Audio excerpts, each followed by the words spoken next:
Bismillahirrahmanirrahim. Assalamualaikum warahmatullahi wabarakatuh. Selamat siang, selamat datang kita semua. Bismillahirrahmanirrahim. Alhamdulillah yang terhormati para tenaga pendidikan dan orang betul di semua orang yang dihormati terutama tugas di Indonesia selaku narasumber dalam kegiatan ini yang terhormati. Bersyukur kepada Allah kesempatan tadi siang hari ini bisa bersama-sama bertemu di dalam ibadah dan sholat. Selamat Bapak Ibu yang dihormati, beberapa waktu yang lalu teman kita di Indonesia mengikuti juga di Solo, di Jakarta dengan implementasi sudah kita kerjain implementasi di desa yang dilaksanakan selama kurang lebih 2 hari di Solo.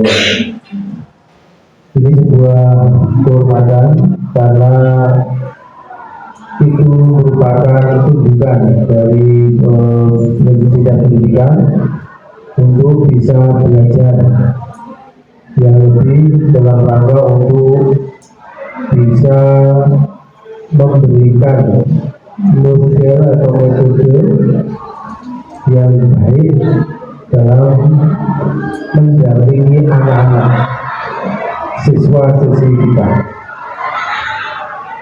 Nah, model ataupun juga cara-cara yang baik dalam mendampingi anak-anak kita yang telah dikelola oleh Indonesia ini harus diindaskan, harus disosialisasikan kepada teman-teman guru di SMA 2 khususnya. Dan memang harus demikian. Ketika ada salah satu teman dari kita itu telah ditunjuk untuk mewakili kita, sebuah kewajiban untuk bisa mengindaskan kepada teman-teman sejawat karena itu merupakan kepanjangan tangan yang harus seluruh guru di SMA 2 itu memahami sebagaimana dari teman yang kita itu. Maka dari itu kegiatan ini sangat penting dan sekaligus kita minta dengan sungguh-sungguh memahami karena mendampingi anak-anak atau siswa itu penuh dinamika. Persoalan-persoalan yang terjadi di kelas, di luar kelas itu bagi anak-anak seusia siswa-siswi kita itu sangat dinamis. Sangat dinamisnya itu bisa menyebabkan orang yang melihat itu mungkin merasa senang, tapi satu sisi mungkin merasa sangat prihatin karena berbagai macam kejadian yang ada di sekitar kita bagi anak-anak kita.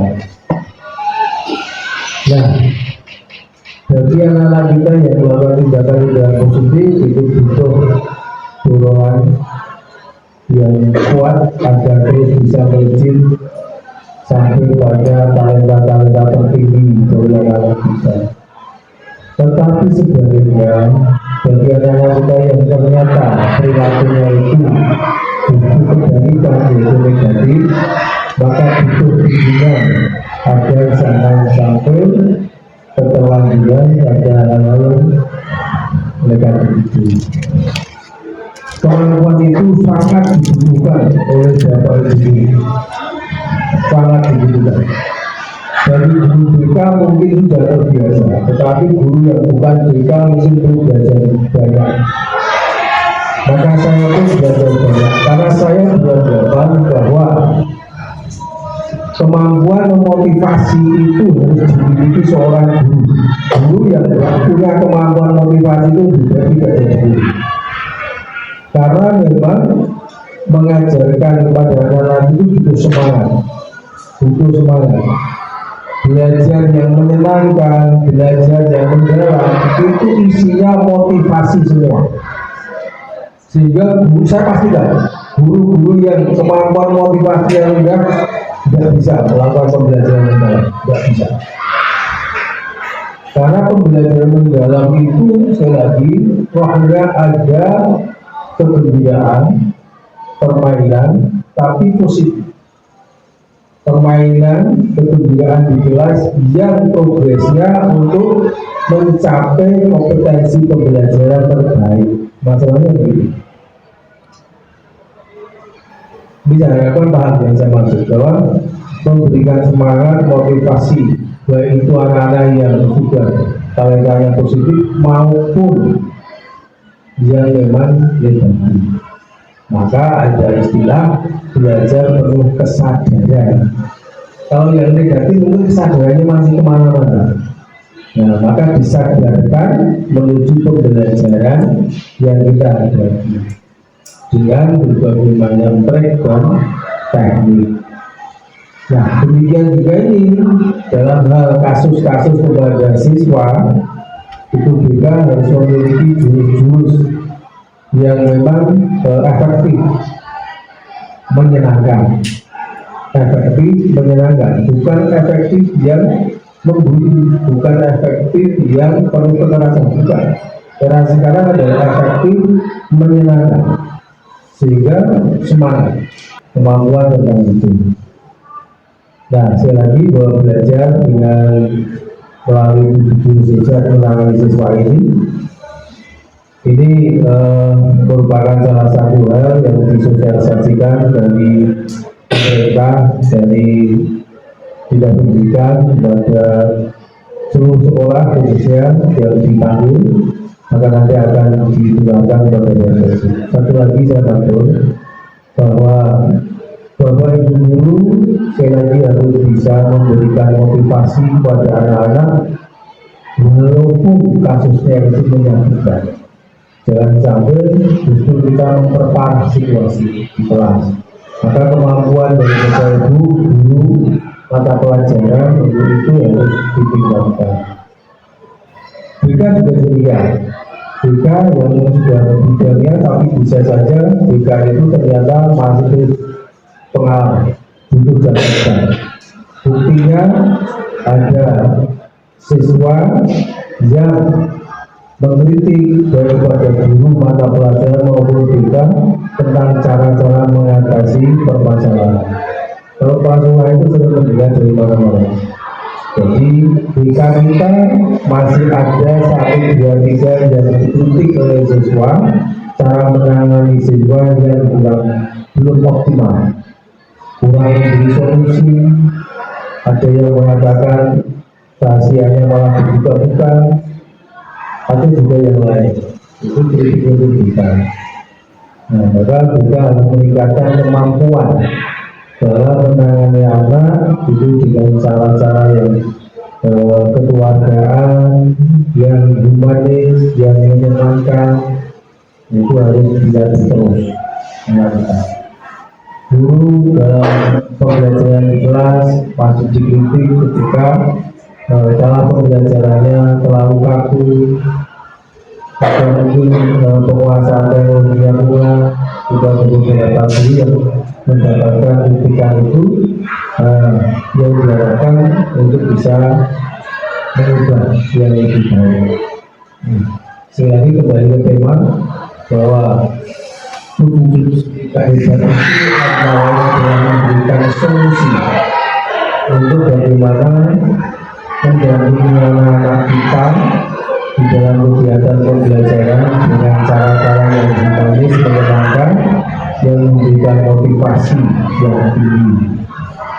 Itu Bapak Ibu yang saya sampaikan dalam kesempatan ini, maka mohon nanti bisa ikuti dengan sebaik-baiknya apa yang berdasarkan dan diterima oleh Bu dosen, sehingga mungkin nanti bisa pas untuk diterapkan di sekolah kita. Itu nanti bisa terus belajar bagaimana meningkatkan kemampuan profesional kita dalam mendampingi anak-anak. Karena Bapak katakan bahwa sekarang ini secara masif kegiatan pembelajaran kita itu adalah kegiatan yang mendalam. Kegiatan mendalam itu syaratnya ada tiga, yang bisa tiga. Satu, harus berkesadaran. Pokoknya kalau belum berkesadaran itu belum mendalam. Yang kedua, itu harus bermanfaat, memberikan sebuah kemanfaatan. Sadar itu mesti diarahkan kepada manfaat. Kemudian yang ketiga adalah bergembira, menyenangkan. Tiga ini kalau tidak terjadi di kelas, maka Bapak Ibu sudah gagal menerapkan pembelajaran kita. Jadi harus sadar sesuaian. Sadar kisarannya, terserah Bapak Ibu kemampuan yang berbeda-beda. Oh, bercerita-cerita supaya kita ini fokus gitu kan, fokus gitu semuanya, tidak lagi membuka HP atau apa gitu. Jadi terus ke arah Bapak Ibu ini namanya sadar. Pokoknya kalau jenengan bayangin yang Islam, sholat Allahu Akbar, berpikir negatif, itu sholat sila sadar kan gitu. Sholat yang melampaui ibadah tapi kita jumlahnya yang gini, itu sholat sadar. Kok juga kita ngajar, ketika kita ngajar, anak itu kurang ngomong-ngomong, berarti itu sadar. Maka bikin sadar bahwa dia itu sekarang belajar pula. Kemudian yang kedua manfaat. Nah, manfaat ini sebagai mancing sadar. Ini loh manfaatnya kita belajar ini, maka diterangkan juga belajar. Nah, itu kemudian dilakukan proses itu dengan cara yang bahagia, yang menyenangkan. Itu sangat mutlak dari sebuah pembelajaran di dalam itu. Kemudian tambahannya nanti kita tempat-tempat lainnya. Begitu sehingga semuanya nanti bisa belajar dengan baik. Jadi Bapak Ibu, terima kasih atas kehidupan bersama sampai terlambat. Karena Ibu sudah belajar di Balai Bahasa, ketemu dengan Pak Abdul Mukti, saya tadi sempat salaman dengan beliau. Jadi ya, kemudian Pak Mukti keluar, saya ikut keluar. Sehingga karena diberikannya bunyi ini, tunggu ada kegiatan berikan dan jalan berjalan. Tapi kebenaran juga kebenaran dari luar sudah dari luar itu juga asumsi aman dari jalan luar kami juga. Terima kasih sekali lagi juga Bu Indonesia selamat dan juga itu juga tolong kami bisa memberikan penularannya untuk ilmunya agar kita bisa bergerak bersama-sama dengan jalan-jalan untuk meningkatkan pelayanan perjalanan kita yang benar-benar. Mohon maaf apabila ada kata-kata yang berkenan. Assalamualaikum warahmatullahi wabarakatuh. Yang telah mengantarkan untuk kegiatan pada siang hari ini, kemudian dengan suara hujan yang mendayu-dayu, semoga dengan suara hujan yang mengalir dengan sangat deras akan tersambut juga semangat kita untuk belajar. Mohon izin untuk memulai. Assalamualaikum warahmatullahi wabarakatuh.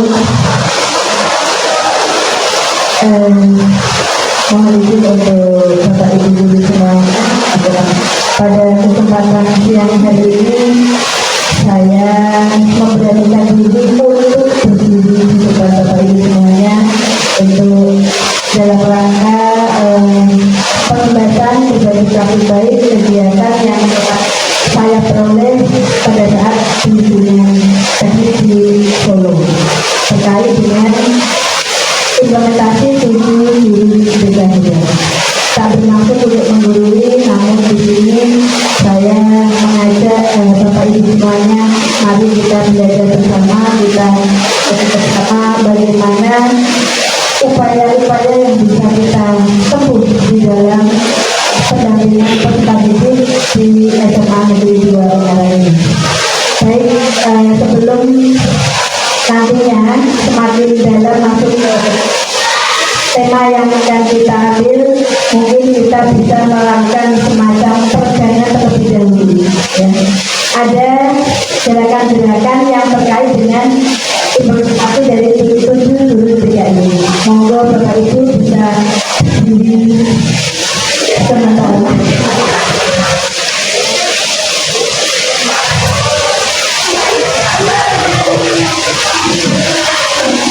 Nanti ada lagu yang bisa diikuti dengan gerakan ini. Kita mengikuti gerakan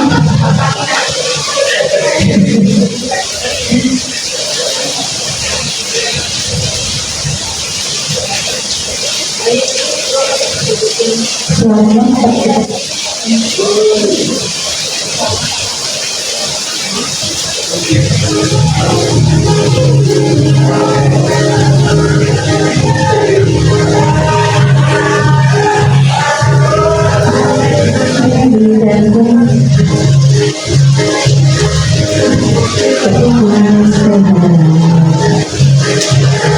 bersama guru yang hebat,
bersama ayo kita wujudkan, mendidik dengan tulus, gunakan 7 kenali potensi, kelola emosi, tumbuhkan resiliensi, jaga konsistensi, jalani koneksi,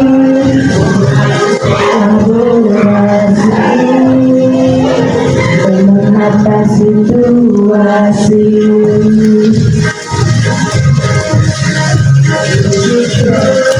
Berikan hebat, murid melangkah tepat, jujur berikan hebat.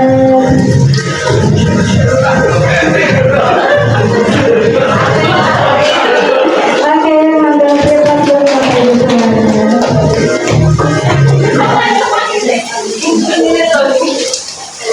baik, kalau biasa kita mendengar mengikuti gerakan anak Indonesia hebat, di sini tadi kita bergerak bersama dengan 7 jurus BK hebat.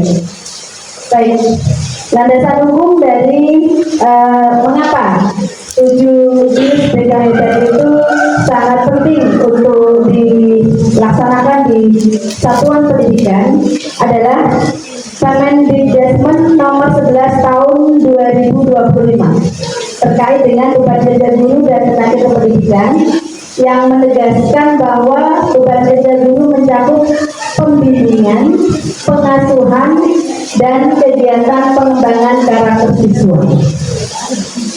Di mana pada nomor 11 ini selain guru BK, non-guru BK juga ada tugas tambahan sebagai guru wali. Yang mana di dalam tugas pokok guru wali juga ada pendampingan terhadap peserta didik. Tidak hanya pada pendampingan secara akademik saja, namun juga melakukan pendampingan di dalam karakter siswa. Seperti apa yang menjadi tanggung jawab dari guru wali juga.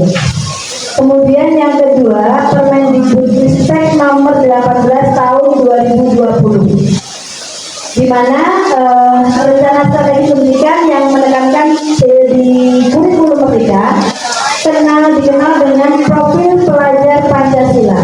Namun di dalam pembelajaran mendalam disebut dengan istilah 8 profil lulusan, yang mana baik di profil pelajar Pancasila maupun di profil lulusan ini terkandung karakter-karakter siswa yang perlu untuk dikembangkan di satuan pendidikan itu sendiri. Kemudian yang terakhir adalah Permendiknas nomor 111 tahun 2014, bimbingan dan konseling pada pendidikan dasar dan menengah yang memberi dasar legal bagi layanan pengembangan pribadi, sosial, belajar, dan karir siswa. Di sini ada 4 muatan dasar di dalam pemberian layanan pengembangan yang dilakukan oleh guru bimbingan konseling terkait dengan bimbingan pribadi, sosial, belajar, dan karir siswa.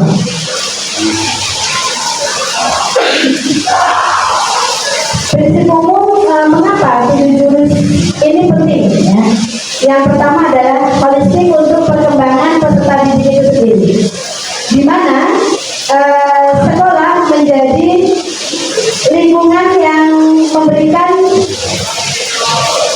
suatu transfer pengetahuan dan juga memberikan kesejahteraan emosional, keterampilan sosial, dan kesiapan bagi peserta didik di dalam nantinya anak-anak itu bisa terjun ke masyarakat. Kemudian yang kedua, adaptasi kebijakan beban kerja yang tadi selaras dengan Permendiknas nomor 11 tahun 2025. Kemudian yang ketiga, pencegahan masalah besar seperti adanya kasus kekerasan baik secara verbal maupun secara fisik yang biasa terjadi. Kemudian anak rentan putus sekolah, hal-hal yang kiranya menjadi masalah-masalah besar. Dengan adanya 7 jurus BK diharapkan bisa meminimalisir hal-hal yang itu muncul. Kemudian kultur sekolah yang aman dan produktif.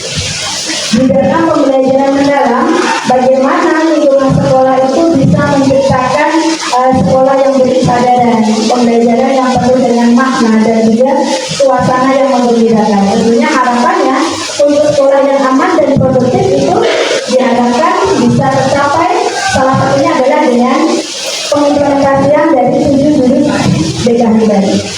Kemudian peran kolektif guru BK maupun non-BK, adanya kolaborasi antara guru BK, non-BK yang tadi disampaikan di Permendiknas nomor 11 tahun 2025 terkait tugas guru, adanya guru wali yang menjadi tugas tambahan bagi kita sebagai tenaga pendidik untuk melakukan pendampingan terhadap peserta didik, baik pendampingan secara akademik maupun secara karakteristik dari siswa itu sendiri.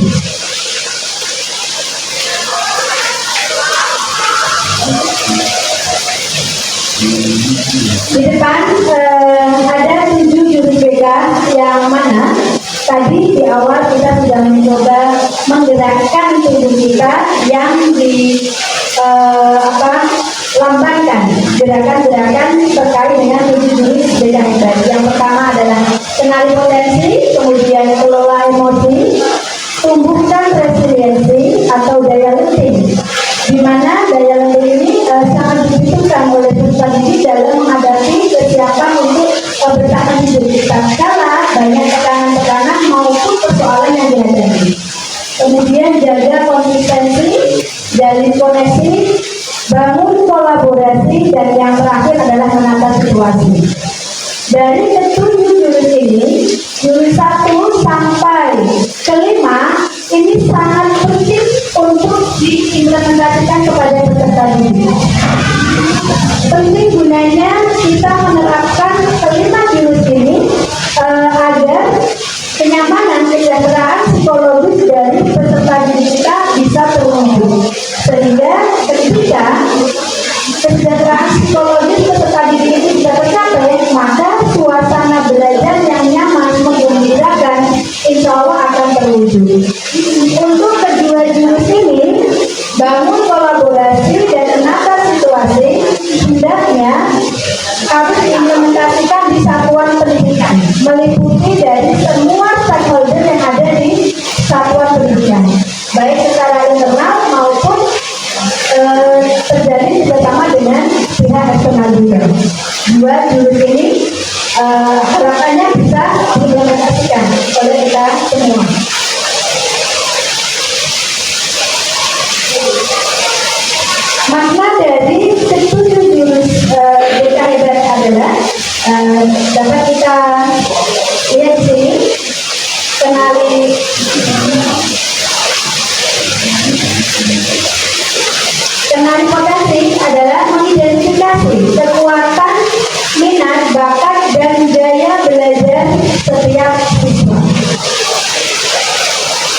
bagaimana upaya guru BK maupun non BK untuk mengidentifikasi kekuatan yang dimiliki oleh setiap peserta didik, baik itu secara minat, bakat maupun gaya belajarnya, sehingga dengan diketahuinya ini potensi yang ada dalam diri peserta didik, kita sebagai tenaga pendidik mampu untuk mengarahkan strategi yang tepat yang bisa diambil oleh peserta didik itu terkait dengan bagaimana strategi belajarnya yang selaras sesuai dengan gaya belajar yang dimiliki oleh siswa. Kemudian yang kedua, kelola emosi. Membekali siswa strategi mengenali, mengekspresikan, kemudian mengelola cara memahami emosi yang ada dalam dirinya. Bagaimana dia bisa membaca emosi yang ada dalam dirinya, dan harapannya ketika jurus kedua ini dipakai, siswa nantinya bisa mengimplementasikan dalam kehidupan sehari-hari cara mengelola emosi dengan sehat, dengan positif. Ini banyak sekali teknik-teknik yang bisa dipakai, baik nanti secara mindfulness, kemudian teknik tanya, teknik problem solving, nanti bisa dikemas dalam sebuah permainan-permainan yang seru di dalam kegiatan kelola emosi. Kemudian tumbuhkan resiliensi atau daya lenting, menguatkan kemampuan bangkit dari kegagalan.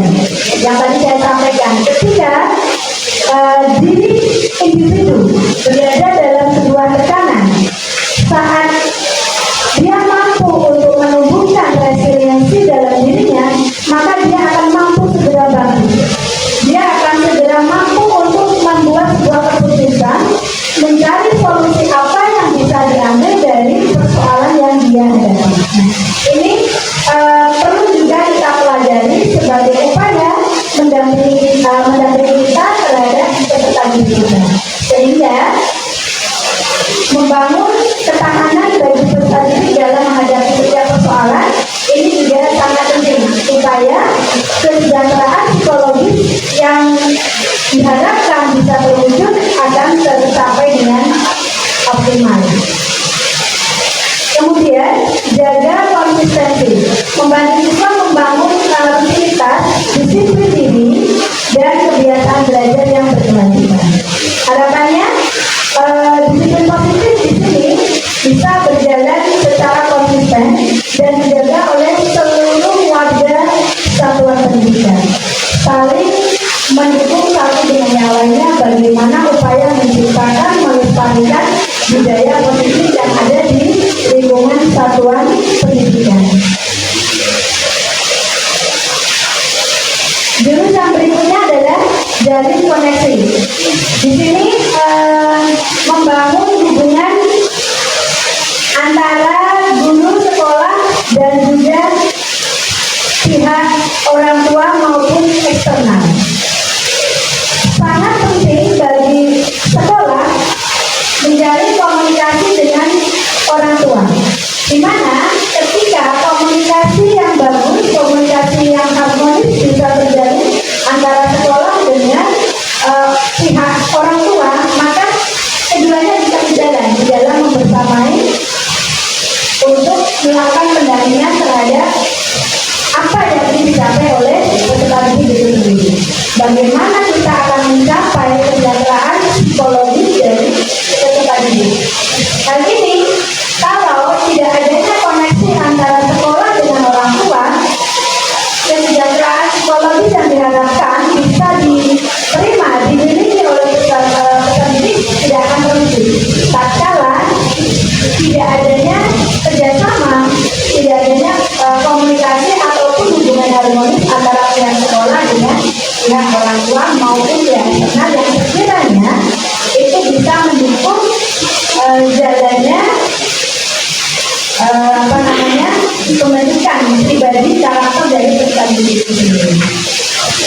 Kemudian untuk jurus yang berikutnya adalah bangun kolaborasi, di mana kolaborasi antara guru, kemudian antara guru non BK maupun guru BK, pihak sekolah, rumah, dan lembaga eksternal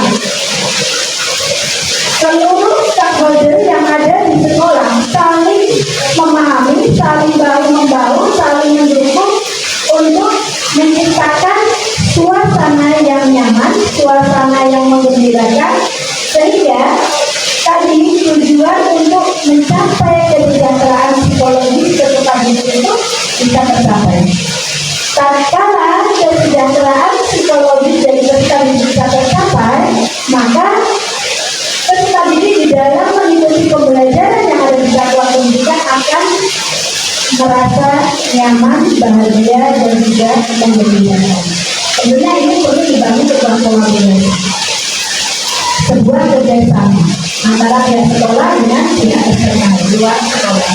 Kemudian yang terakhir ketujuh adalah menata situasi, menciptakan lingkungan fisik yang terkait dengan pemenuhan sarana prasarana yang memadai maupun bisa mendukung belajar siswa itu sendiri. Kemudian lingkungan sosial, lingkungan psikologis yang aman, inklusif, dan kondusif belajar. Satu tujuannya adalah pencapaian lingkungan belajar yang aman, nyaman, dan juga menggembirakan. Sehingga dengan teknik-teknik 7 jurus BKIB, harapannya apa yang menjadi tujuan dari pemerintah untuk menciptakan peserta didik yang berkarakter, kemudian bisa menikmati belajar dengan nyaman dan menggembirakan, bisa tercapai dengan teknik-teknik yang ada di 7 jurus BKIB. Urgensi dari 7 jurus BKIB pada jurus pertama disampaikan bahwa tanpa pengenalan potensi intervensi pendidikan pasif dan satu ukuran untuk semua akan terus menghambat perkembangan individu. Tatkala kita sebagai tenaga pendidik tak mengenal potensi yang dimiliki oleh peserta didik kita akan buta. Kita tidak akan mengenal apa sih yang menjadi kelebihan, apa yang menjadi bakat minat dari peserta didik. Maka perlu kita mengenali potensi yang dimiliki oleh peserta didik kita, baik dari segi minat, bakat maupun gaya belajar yang dimiliki. Kemarin yang saya dapat, yang saya peroleh, kenali potensi itu ada 4 instrumen untuk kita bisa mengenali potensi dari peserta didik, yaitu kecerdasan majemuk, gaya belajar, kemudian minat jurusan, kemudian jenis kepribadian. Tadi di SMA 2 baru saja mengikuti kegiatan psikotes untuk seluruh peserta didik kelas 10. Ini salah satu upaya untuk mengenali potensi yang ada yang dimiliki oleh peserta didik kita, terutama di kelas 10. Nanti dari hasil itu kita bisa berkomunikasi bagaimana upaya untuk mengembangkan potensi yang dimiliki oleh peserta didik itu. Kemudian yang kedua, kelola emosi, keterampilan pengelolaan emosi, menurunkan konflik, stres, akademik, perilaku impulsif, dan meningkatkan iklim kelas yang aman. Tatkala jurus kedua ini bisa dipraktekkan, bisa diimplementasikan di dalam kelas, saya yakin kemampuan anak-anak di dalam pengelolaan emosi maupun keterampilan sosialnya akan semakin meningkat. Tentunya ini perlu sebuah teladan, perlu sebuah keterampilan khusus yang bisa kita berikan kepada anak-anak kita. Kemudian tumbuhkan resiliensi, membuat siswa tahan terhadap stres akademik. Ya, sering kita mendengar tugasnya banyak sekali, ulangan, tidak diberitahu, tahu-tahu ayo bukunya dikumpulkan, tapi semua di depan kita ulangan, loh Bu, kita belum belajar. Nah, bagaimana kita anak-anak itu mampu menghadapi kita katakan semacam konflik yang datang secara tiba-tiba. Bu Sopa menyampaikan, ayo kita ulangan, siapkan selembar kertas, buku taruh di depan, HP taruh di meja depan semuanya. Aku nggak belajar tapi malam-malam main bola. Ketika dari jurus ketiga ini bisa diimplementasikan, saya yakin anak-anak kita akan mampu mengelola situasi dalam kondisi apapun. Tatkala stres akademik maupun kondisi dia berada dalam sebuah tekanan, ketika dia mampu untuk menumbuhkan resiliensi dalam dirinya, maka dia memiliki sebuah keterampilan khusus untuk pengelolaan emosi dalam dirinya. Nah, ini bisa kita pelajari bersama. Ini banyak teknik-teknik yang bisa dipakai untuk menumbuhkan resiliensi ini. Bagaimana upaya untuk memberikan contoh-contoh kepada peserta didik kita terkait dengan menumbuhkan daya tahan penting mereka, sehingga mereka bisa kuat, tegar di dalam menghadapi situasi tekanan yang apapun. Kemudian jaga konsistensi yang menjadi penting untuk pencapaian jangka panjang. Tanpa itu potensi dan strategi lain tidak berbuah optimal. Tentunya hal ini terus menjaga konsistensi baik dari kebiasaan belajarnya maupun kebiasaan positif yang ada di lingkungan satuan pendidikan. Jurus yang keempat, jalin koneksi. Rasa terhubung meningkatkan keterlibatan akademik, menurunkan resiko. Mohon maaf kepada Bapak Ibu guru yang sedang mengajar di kelas. Assalamualaikum warahmatullahi wabarakatuh. Kepada seluruh anggota pramuka kelas 10 Pangkalan SMA Negeri 2 Ungaran, kami beritahukan bahwa ekstrakurikuler pramuka akan dilaksanakan pada hari Jumat 31 Oktober 2025 pukul 14.15 sampai 15.30 WIB. Dimohon untuk seluruh siswa-siswi kelas 10 dapat hadir tepat waktu dan mengenakan seragam pramuka lengkap. Untuk lebih jelasnya, kami ulangi sekali lagi kepada seluruh anggota pramuka kelas 10 Pangkalan SMA Negeri 2 Ungaran, kami beritahukan bahwa ekstrakurikuler pramuka akan dilaksanakan pada hari Jumat 31 Oktober 2025 pukul 14.15 sampai 15.30 WIB. Dimohon untuk seluruh siswa-siswi kelas 10 dapat hadir tepat waktu dan mengenakan seragam pramuka lengkap. Demikian pengumuman ekstrakurikuler pramuka kami sampaikan. Atas perhatian dan kehadiran adik-adik kami ucapkan terima kasih. Wassalamualaikum warahmatullahi wabarakatuh. Baik, saya lanjutkan. Koneksi ketika rasa terhubung antara guru satu dengan yang lainnya, baik guru BK maupun non BK, maka tatkala dijumpai sebuah persoalan-persoalan yang muncul dari diri siswa itu akan segera terdeteksi sejak dini. Adanya koneksi antara wali kelas atau dengan guru BK. Ketika ada temuan terkait dengan peserta didik yang mengalami sebuah permasalahan, saat koneksinya bagus, ada hubungan yang baik, maka akan cepat sinyalnya. Bagaimana upaya mendeteksi masalah sehingga bisa segera dicari data-data masalah tersebut untuk diberikan solusi yang tepat. Kemudian jurus yang ke-6, bangun kolaborasi. Di sini tatkala kolaborasi yang tidak tercipta, maka pendekatan yang sifatnya positif untuk diberikan tidak akan pernah tercapai, tidak bisa dihasilkan secara optimal. Maka perlu membangun kolaborasi baik di lingkungan sekolah secara internal dan juga eksternal dengan pihak orang tua maupun pihak-pihak eksternal lain yang merupakan tenaga-tenaga ahli yang bisa kita ajak kerjasama. Yang terakhir adalah menata situasi di lingkungan sekolah yang berantakan, listrik yang awut-awutan, itu akan sangat mengganggu sekali ya, memicu mungkin stres akademiknya semakin bertambah. Kemudian suasana belajarnya juga merasa terganggu saat anak-anak melihat kondisi lingkungan fisik yang tidak mendukung. Itu bisa menjadi pengaruh. Maka perlu adanya penataan situasi yang ke depan semakin lebih baik terkait dengan lingkungan fisik, sosial maupun lingkungan yang lainnya. Baik, dari ke-7 jurus BKIBAT kemarin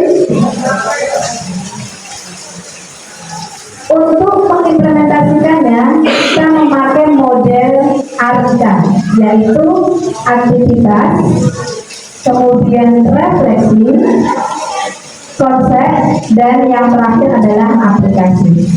Aktivitas adalah keterlibatan secara aktif dari peserta didik sehingga suasana belajar betul-betul terasa. Kemudian refleksi mengajak peserta didik itu untuk merenungkan pengalaman belajarnya dengan kehidupan nyata. Kemudian konsep di mana kita sebagai tenaga pendidik membantu peserta didik untuk menghubungkan pengalaman di dalam aktivitas dan refleksi dengan teori atau konsep yang selaras dengan apa yang dipelajari. Kemudian aplikasi adalah memberikan kesempatan kepada peserta didik untuk menerapkan konsep yang telah dipelajari di dalam kehidupan nyata, di dalam kehidupan sehari-hari. Dari ketujuh jurus hebat, saya mengambil 2 jurus untuk saya implementasikan. Yang pertama adalah jurus pertama, kenali potensi. Ada 2 sasaran yang saya sasar. Yang pertama adalah siswa kelas 10-4. Pada saat kegiatan berjalan dengan menyenangkan, sangat asik. Tidak tahunya harapannya 45 menit bisa terpenuhi, setelah ditengok videonya hanya 21 menit. Akhirnya di sasaran kedua saya berkolaborasi dengan tim siswaan. Pada saat itu ada kegiatan LDK OSIS KPK. Saya diberikan waktu untuk memberikan jurus pertama, kenali potensi, sehingga saya mengambil kesempatan untuk mengimplementasikan kenali potensi ini di kegiatan LDK OSIS KPK. Hal ini bisa berjalan dengan lancar, terutama pada saat pengaplikasian instrumen, karena instrumen yang seharusnya diberikan pada saat hari-harinya, saya coba untuk diberikan sebelum hari H, sehingga waktu yang diberikan bisa secara maksimal dipakai. Karena untuk pengerjaan instrumen itu sendiri membutuhkan waktu yang lama. Terkadang aplikasi yang dipakai, aplikasi pintar itu saat masuk bisa lancar atau bisa mengalami kendala harus menunggu beberapa menit nanti. Ini yang dialami di kelas 10-4 pada saat saya masuk di sasaran pertama. Namun pada saat berada di situasi yang kedua, alhamdulillah saya bisa berjalan dengan lancar karena saya berganti strategi dengan memberikan instrumen untuk mengenali potensi diri ini saya berikan sebelum kegiatan dimulai, sehingga pada saat kegiatan saya hanya mencoba memberikan pengantar, kemudian anak-anak diminta untuk men-screenshot hasil dari pengerjaan aplikasi. Yang saya pakai adalah aplikasi untuk kecerdasan majemuk dan juga minat jurusan sesuai riset. Di saat itu 2 yang saya ambil, karena di LDK OSIS MPK ada 2 jenjang, kelas 10 dan kelas 11. Kemudian pada saat kegiatan refleksi banyak sekali anak-anak yang meminta untuk tambahan waktu, namun karena keterbatasan waktu, mau tidak mau saya harus mencoba untuk bisa mengoptimalkan, sehingga dari kegiatan refleksi ada waktu yang sedikit molor. Kemudian untuk kegiatan pengaplikasiannya, di sini peserta didik mampu untuk membuat rancangan masa depan karirnya sesuai dengan hasil kegiatan majemuk yang mereka kerjakan. Itu jurus pertama yang saya pilih. Kemudian yang kedua, saya memilih jurus kelola emosi. Sasarannya adalah siswa kelas 11. Media yang saya pakai adalah kertas warna. Saya kemas dalam bentuk semacam ice breaking emosi di balik warna. Ketika saya memberikan ice breaking terkait dengan emosi ini sangat seru bagi mereka ya, sangat senang sekali karena kegiatannya adalah bagaimana mereka bisa menceritakan emosi di balik warna yang dia terima. Karena keseruannya itu tadi menjadikan kegiatannya agak molor di waktu yang direncanakan. Kemudian kegiatan refleksi sama dengan di kegiatan pertama, anak-anak pada minta untuk ditambah. Kemudian konsep saya memberikan mengenal peta emosi, dampak emosi, dan cara mengendalikan serta mengenal dan memahami emosi diri dan bagaimana mengelola emosi yang sekiranya dia jumpai. Kemudian aplikasinya, setelah anak-anak diajar bermain, kemudian mendapatkan sebuah konsep teori, anak-anak mampu untuk menganalisis cara-cara pengelolaan emosi dengan sehat, yang mana hasilnya nanti ditambahkan di papan emosi sehat. Itu dua jurus yang saya implementasikan, yang mana sasarannya semua adalah peserta didik.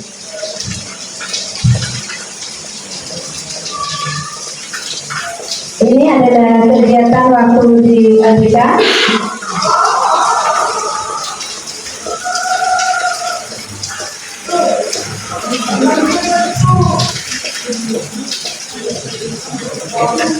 Mungkin bisa kita lihat bersama dalamnya implementasi dari jurus yang saya ambil. Yang pertama adalah penari. Bisa di next, bisa dilihat pada kegiatan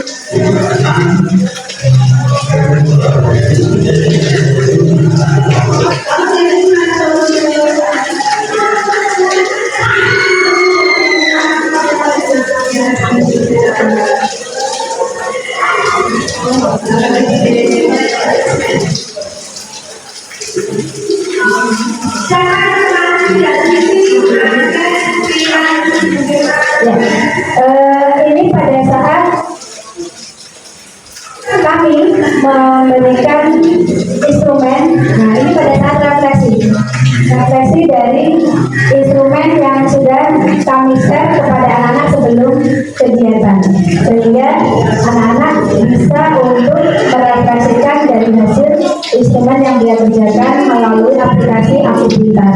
Ada dua jenis instrumen yang dikerjakan oleh anak-anak.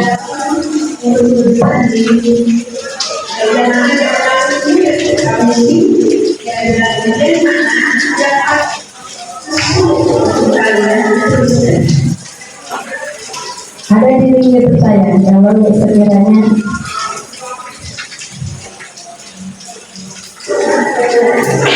ini konsep bisa dilewati.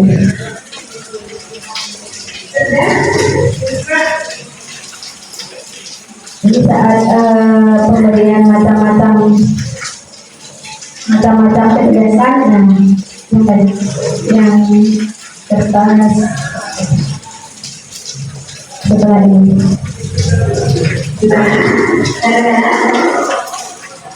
Ya, ini ketika anak-anak dijelaskan mengenai berbagai macam kecerdasan majemuk yang dimiliki oleh peserta didik. Ada kecerdasan logis matematis, kemudian visual spasial, kemudian ada linguistik, ada juga kecerdasan konvensional, yang mana untuk kecerdasan majemuk ini diaplikasikan dalam perencanaan karir masa depan yang diselaraskan dengan minat anak-anak.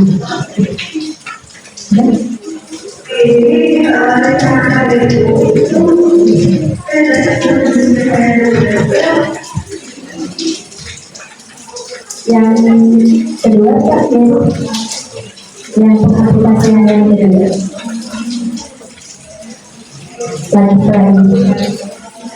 Yang kelola emosi.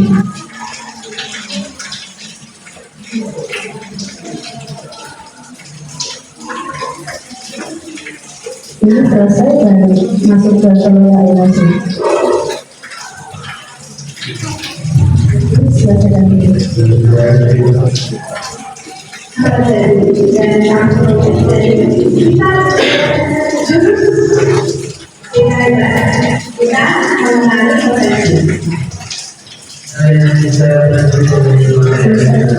dari bagian yang kedua, yang kelola emosi. Video yang kedua Pak Ibu.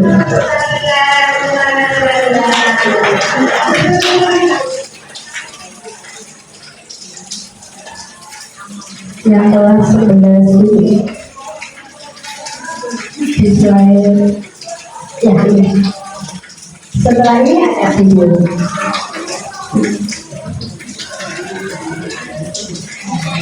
Ini kegiatan yang waktu pengimplementasi yang kedua.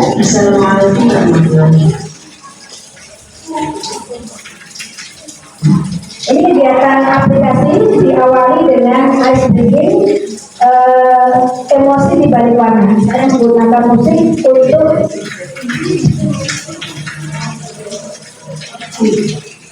ya.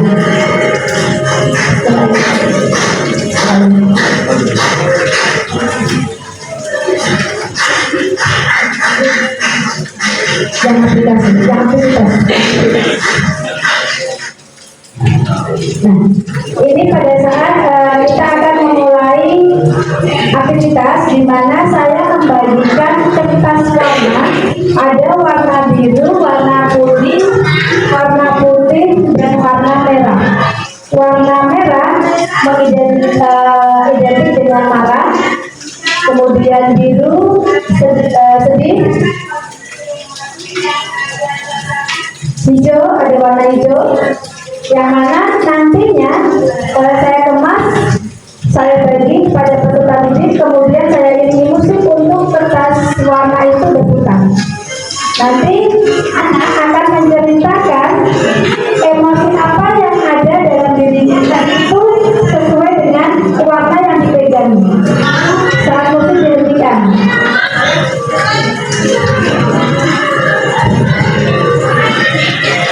Kita memakai teknik ice breaking emosi di balik warna. Jadi saya menyiapkan macam-macam warna yang tadi saya sebutkan, ada warna kuning, ada warna hijau, ada warna biru, ada warna putih yang mengidentikan dengan emosi bahagia, emosi bingung, emosi sedih maupun emosi marah.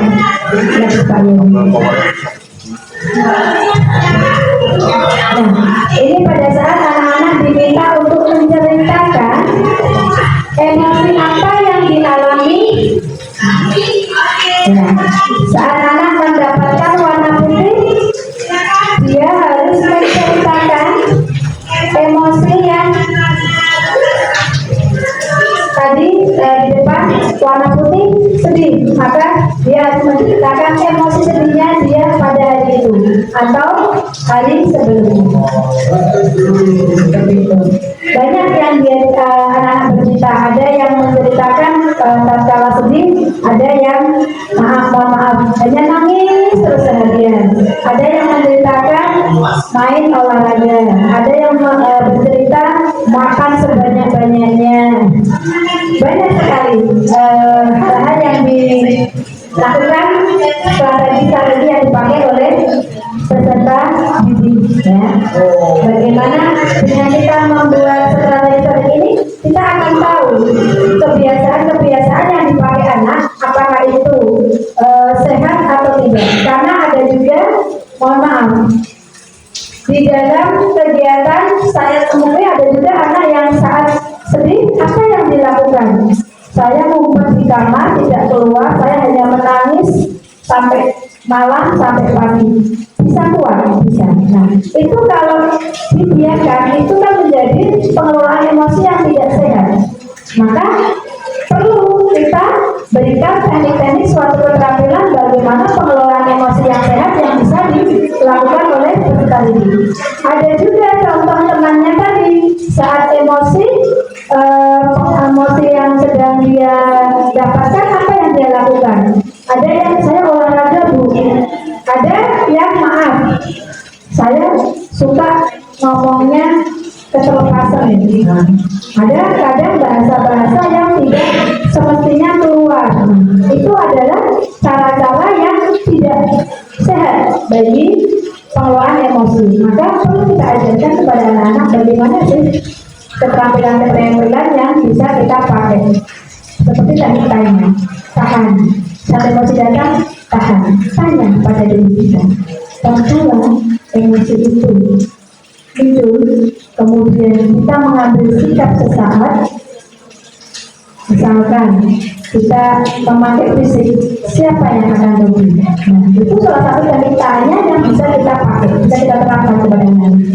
Atau juga teknik mindfulness, tarik nafas, hembuskan, tarik nafas, hembuskan. Itu merupakan cara lain yang bisa kita berikan kepada anak-anak bagaimana mengelola emosi dengan positif maupun dengan cara-cara yang sehat. Next, Pak Dini. Sampai pada paparan emosi Pak Nurul yang terakhir. Ada juga kemarin saat disuruh cerita ada yang menangis saat menerima kartu warna iya, ada yang menangis. Nah ini jadi. Nah ini hasil dari kertas yang tadi saya bagi ditempel di dalam papan emosi sehat. Di balik cerita yang tadi diceritakan, anak-anak menceritakan berbagai macam cara yang bisa ditempuh untuk mengelola emosi dengan cara yang sehat. Kemudian ditambahkan di papan emosi sehat, atau bisa di roda emosi, atau bisa di cuaca emosi. Banyak sekali teknik-teknik yang bisa kita pakai. Tadi dengan cuaca emosi bisa menggambarkan awan yang ketika mendung itu bisa kita tentukan awan yang menceritakan di kita yang seperti apa. Awan yang cerah, awan yang gerimis, awan yang hujan, awan yang gelap. Nah, itu bisa mencerminkan berbagai macam emosi yang menyenangkan untuk anak-anak. Atau bisa dengan roda emosi. Ketika kita bermain roda emosi, kita jatuh pada pilihan yang mana, maka anak kita berkesempatan untuk menceritakan emosi yang ada dalam dirinya. Ketika anak mampu untuk menceritakan apa yang dia rasakan, maka satu fase dia mampu untuk mengenali, mampu untuk memahami emosi yang ada dalam dirinya. Ada tipikal anak yang maaf, mungkin tidak mampu untuk mengatakan tidak. Yuk kita beli bakso marketplace ya. Ayo kita beli sana yang sausnya iya. Nanti saya ditemani sampai jam 5 sore iya. Nanti saya ditemani ke mana yang iya. Pokoknya selalu iya, tanpa mampu mengatakan kata tidak ada. Nah, bagaimana kita mampu untuk memberikan teknik-teknik bagi peserta didik itu memahami kira-kira apa yang bisa dia lakukan tatkala ada dalam sebuah tadi rasa tekanan, kemudian emosi yang meluap-luap, emosi yang meledak-ledak. Bagaimana kemampuan bagi anak itu perlu kita berikan sebuah tips and trick ataupun keterampilan-keterampilan yang bisa kita pelajari untuk diberikan kepada kita. Banyak cara-cara yang menyenangkan dari 7 jurus BK itu bisa kita berikan kepada pendidik kita. Ini bukan hanya menjadi tugas guru BK ya Bapak Ibu, bukan hanya menjadi tugas guru BK saja, karena tentunya yang lebih banyak ketemu adalah Bapak Ibu guru mata pelajaran yang tentunya selalu menemui berbagai macam situasi. Iya, terutama wali kelas ya. Oh 12 enam.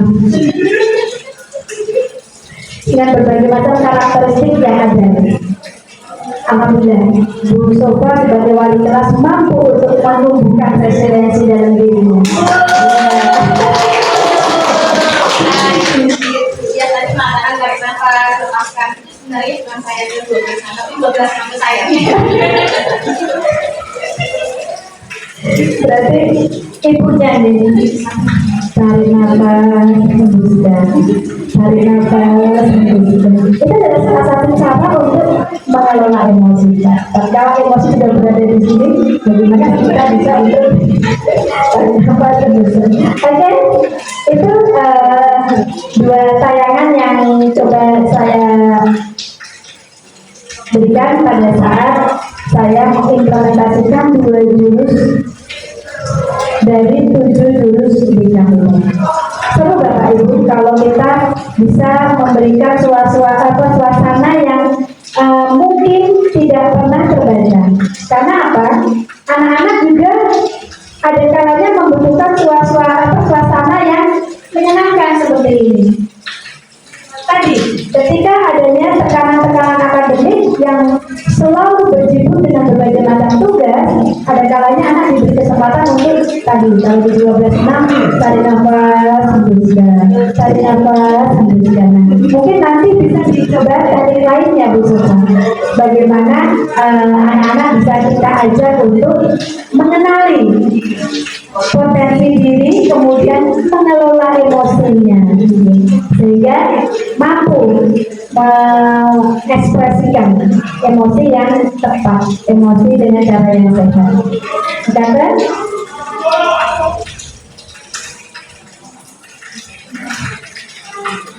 Baik, Bapak Ibu, monggo saling berpasangan. Kita akan bermain gerakan cermin, saling berhadapan. Monggo, saling berhadapan. Ada yang bermain sebagai pemimpin, ada yang bermain sebagai pemimpin, ada yang bermain sebagai cermin. Nanti boleh duduk, boleh berdiri. Kalau pengen lepas berdiri semuanya berdiri. Baik. Nanti permainannya adalah sang cermin harus mengikuti setiap gerakan yang dilakukan oleh pemimpin, baik gerakan tangan, gerakan kepala maupun gerakan badan. Monggo bisa dimulai pakai musik apa badan? Musik apa badan? Oke, masih ingat ya? Oke, pemimpin adalah kunci yang bergerak. Ya, cermin adalah nantinya yang menirukan setiap gerakan dari pemimpin. Monggo disusun siapa yang pemimpin, siapa yang cermin.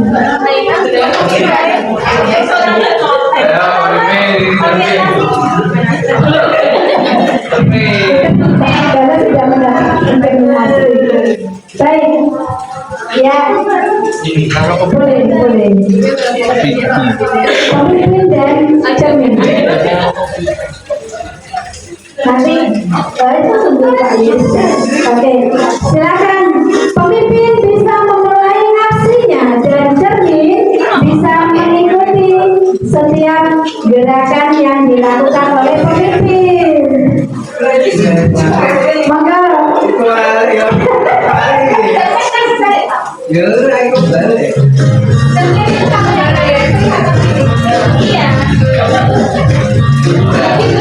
Maka pemimpin bisa melakukan gerakannya.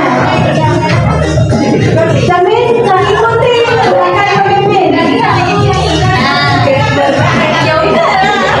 Pokoknya cermin harus mengikuti gerakan dari pemimpin.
Baik.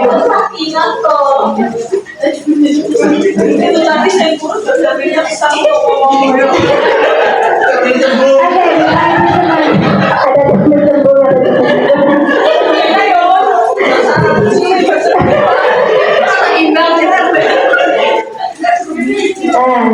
Apa yang diperlukan agar bisa meniru dengan tepat? Apa? Konsentrasi. Yang lain? Apa yang diperlukan agar bisa meniru dengan tepat? Mengamati. Apa lagi? Ada tadi di 7 jurus tadi. Apa? Kolaborasi. Bagaimana jika dalam kerja tim tidak ada keselarasan seperti dalam latihan ini? Berupa apa, Bu? Terminalnya saya.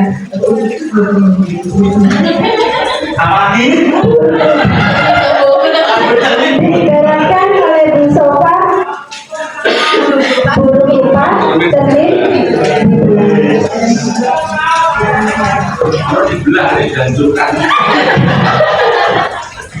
ya, ternyata kerjasama tim untuk mendapatkan sebuah keselarasan, keharmonisan itu sangat diperlukan. Tadi didirikan.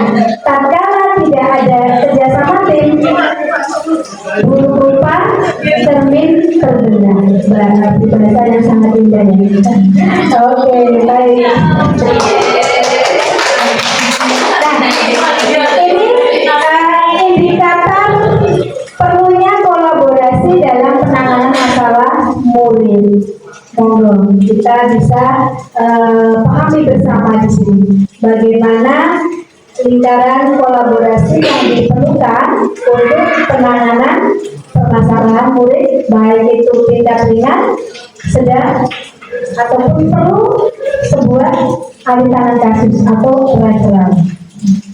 Saat tak mampu lagi ada semacam penanganan, ada kasus-kasus tertentu yang itu hanya bisa diselesaikan oleh tenaga ahli, apakah itu seorang psikolog atau psikiater, ya, atau dokternya. Perlu kita lakukan, perlu adanya semacam berita acara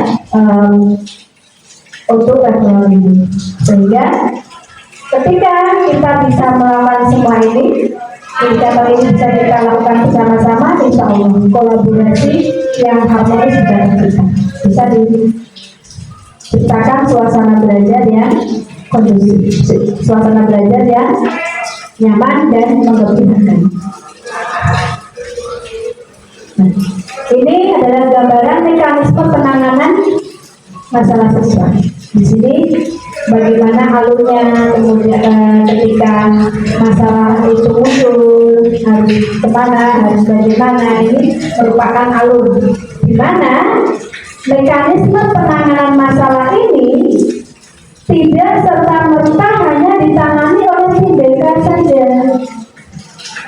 Maka pemerintah memberikan semacam tidak tambahan tadi adanya guru wali, di mana guru wali juga mempunyai tanggung jawab untuk melakukan sebuah pendampingan tidak hanya pada pendampingan akademik, namun bagaimana pendampingan karakter. Ketika baik guru BK maupun non BK berkolaborasi dengan pihak-pihak stakeholder yang ada di lingkungan sekolah, saya yakin meminimalisir sebuah persoalan itu sangat mudah. Namun tentunya tadi adanya hubungan dari koneksi yang bagus antara semua stakeholder yang ada di lingkungan sekolah. Ketika adanya jalinan koneksi yang bagus, informasi apapun yang terkait dengan persoalan siswa itu akan cepat. Ketika informasi itu cepat, maka pengumpulan data dalam rangka upaya penyelesaian masalah siswa itu juga akan lebih cepat tertangani. bagaimana pemberian treatment yang tepat, bagaimana upaya evaluasi, sampai pada tahap tindak lanjut. Ini semua ada di sini di dalam lingkaran mekanisme penanganan persoalan siswa. Mengingat tenaga bimbingan konseling yang masih sangat kurang banyak di Indonesia, maka dari pihak pemerintah memberikan semacam pelatihan, salah satu tadi 7 jurus BKI tadi perlu diketahui oleh semua Bapak Ibu semuanya. Mencatat ya, siap untuk menjadi guru BK di kelas masing-masing. Jadi untuk penanganan siswa itu tidak mutlak hanya milik dari guru BK saja. Meskipun banyak teknik-teknik yang diketahui oleh guru BK, karena mohon maaf, guru BK memang dibekali berbagai macam teknik penanganan siswa-siswa yang bermasalah. Ya, ada pendekatan direktif itu seperti apa? Itu BK, nah itu Buma itu pakarnya di sini ya. Namun yang diberikan, diimplementasikan di sini adalah 7 jurus yang mudah untuk diimplementasikan. Tadi berbagai macam teknik yang bisa dipakai. Jadi perlu adanya sebuah kolaborasi. Mekanisme ini akan berjalan dengan bagus. Rangkai skema-skema ini akan berjalan dengan maksimal, optimal. Tentunya kolaborasi yang bagus antara stakeholder yang ada di lingkungan sekolah dan juga didukung oleh stakeholder yang ada di luar sekolah, pihak eksternal. Tadi ada tenaga-tenaga ahli yang tidak bisa kita abaikan. Ya, dan itu nyata, real, kita jumpai ada persoalan anak yang membutuhkan penanganan tenaga ahli. Begitu ya Bu Yaya? Beliau sebagai koordinator BK. Bagaimana harus mereferalkan anak yang mana itu memang sudah tidak menjadi wilayah kami. Jadi ada kasus-kasus tertentu yang memang mungkin itu perlu penanganan khusus oleh tenaga ahli. Ini akan tampak di sini. Netral untuk ahli terkait. Perlu bantuan dari tenaga-tenaga ahli seperti psikolog, psikiater, dokter, ataupun yang lain sebagainya. Ini mekanisme yang tentunya ini juga akan sangat bermanfaat sekali untuk kesiswaan. Bagaimana upaya untuk alur dari penanganan saat permasalahan itu ditimpai. Ketika ini bisa dilakukan, insya Allah persoalan-persoalan bisa tepat terselesaikan. Namun tadi kembali kita perlu menjalin koneksi, kemudian adanya sebuah konsistensi untuk menciptakan budaya positif, disiplin diri. Ya. Kita disiplin untuk memberikan sebuah treatment kepada anak-anak yang sekiranya menjumpai sebuah persoalan. Contoh kasus terlambat. Terlambat akan menjadi efek jerah tatkala penanganannya tepat. Kita perlu mengungkap, kita perlu membedah apa yang mendasari si anak terlambat, apa yang melatar belakangi. Jangan dikebiah-uyah. Terkadang bisa meratakan. Ada yang tidak memahami, akhirnya apa? Terjadi miskonsepsi, terjadi persepsi, itu yang sangat berbahaya. Maka kita tidak boleh memberikan sebuah judgment di awal sebelum kita mengetahui kronologi dari persoalan secara mendalam. Perlu adanya pengolahan data terlebih dahulu. Seperti itu.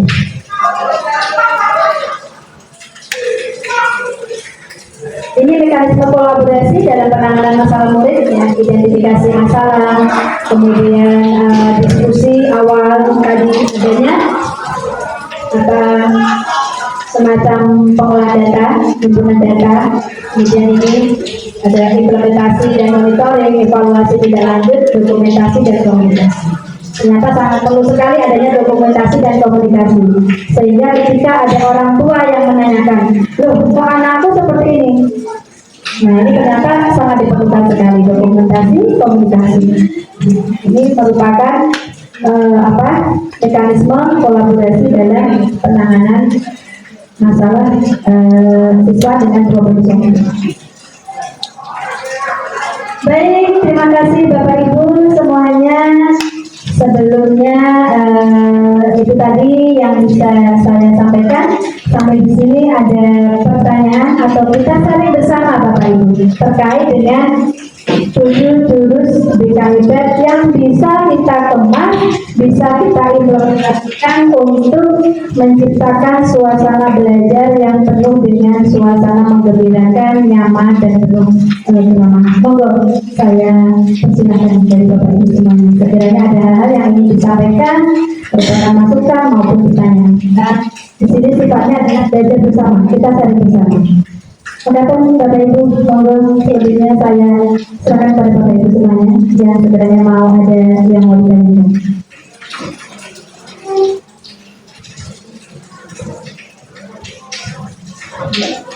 Pak Yedi, monggo.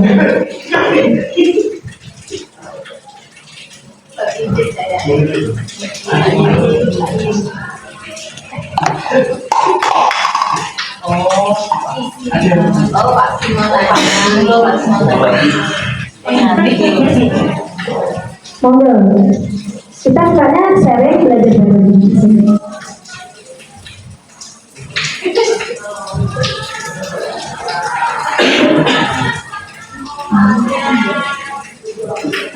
Monggo, Pak Yedi. Ada yang mau disampaikan? Atau bagaimana? Cukup? Cukup? Asik ya kalau sekiranya bisa kita implementasikan dari 7 jurus tadi ya?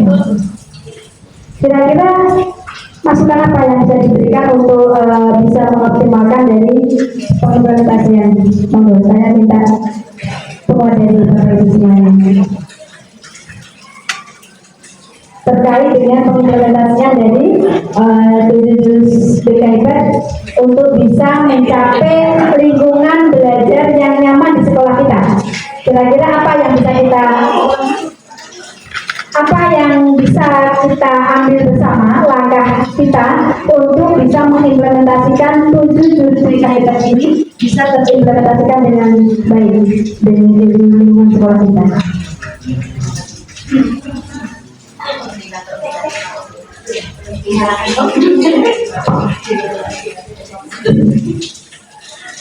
Untuk menerapkan 7 jurus berbeda itu memang harus ada kolaborasi. Itu ada kolaborasi terlebih dahulu ya.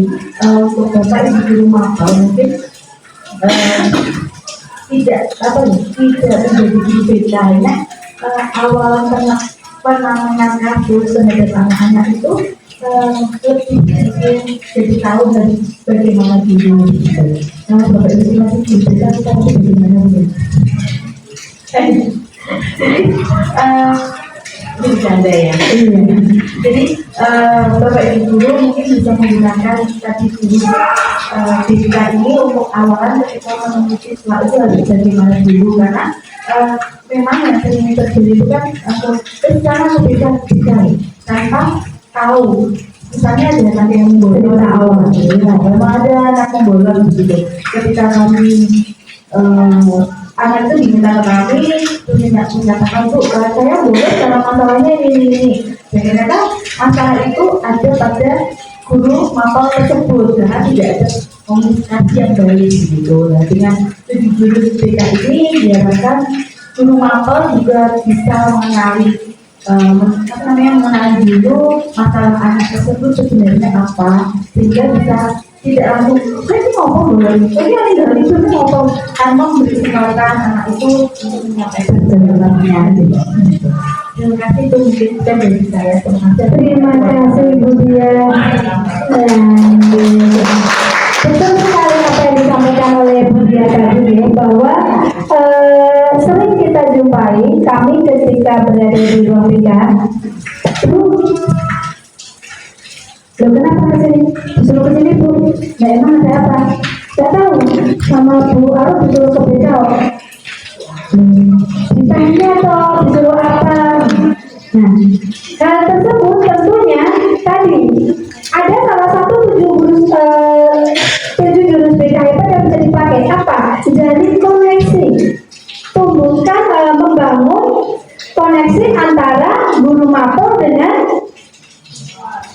siswa. Bagaimana hubungan yang bisa tercipta antara guru mapel dengan siswa? Yang disampaikan Bu Dia itu betul sekali. Jangan ketika siswa bekas, setelah 5 menit bekas, 10 menit bekas. Tidak seperti itu, betul yang disampaikan. Makanya pemerintah berharap dengan 7 jurus BK hebat, semua tenaga pendidik yang ada di Indonesia itu mampu untuk tadi menjalin koneksi, memberikan keterampilan kelola emosi dengan bangun kolaborasi mapel BK kemudian kesiswaan akan mampu untuk tadi informasi-informasi terkait dengan potensi siswa akan lebih cepat diketahui karena yang memberikan semacam pengenalan potensi diawali dari psikotes yang dilaksanakan oleh pihak BK bimbingan pembinaan. Guru mapel bisa untuk berkolaborasi dengan BK. Anak ini punya potensi seperti apa sih, kita pelajari bersama. Sehingga tatkala guru mapel memahami, mengenal apa yang menjadi potensinya, mampu untuk melihat yo memper nak sampai rasa anteng ning kelas wong gaya belajar itu tapi kok misalnya bulan rono rene. Tatkala sudah mengetahui yang ada pemakluman, hanya perlu semacam tadi saat jalin koneksi dengan murid. Nah, yuk dulu nanti kalau mau tidak nanti saat kita diskusi bersama boleh kamu mau keliling misalnya dengan temannya. Itu cara-cara yang bisa kita ambil. Terima kasih Bu Dian untuk penguatnya. Semoga Bapak Ibu guru mapel bisa lebih memahami hal tersebut ya, bahwa ketika dijumpai anak-anak di kelas dalam kondisi yang mencurigakan tidak serta-merta langsung digiring cara ketiga, namun bagaimana bisa menjalin koneksi dengan siswa tersebut. Ada yang lain Bapak Ibu? Cukup? Sampun? Oke, baik. Kesimpulannya adalah kolaborasi bukan sekedar bekerja bersama, tetapi saling memahami, mendukung, dan menyatu dalam tujuan bersama.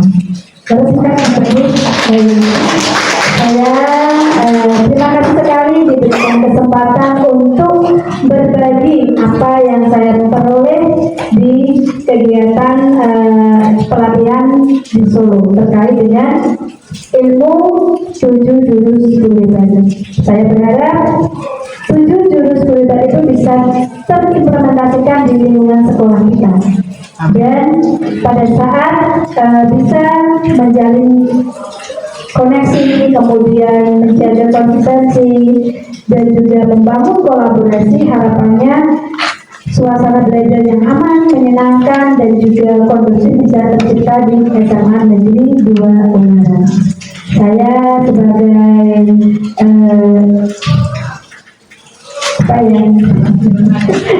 narasumber kok masih ada ya.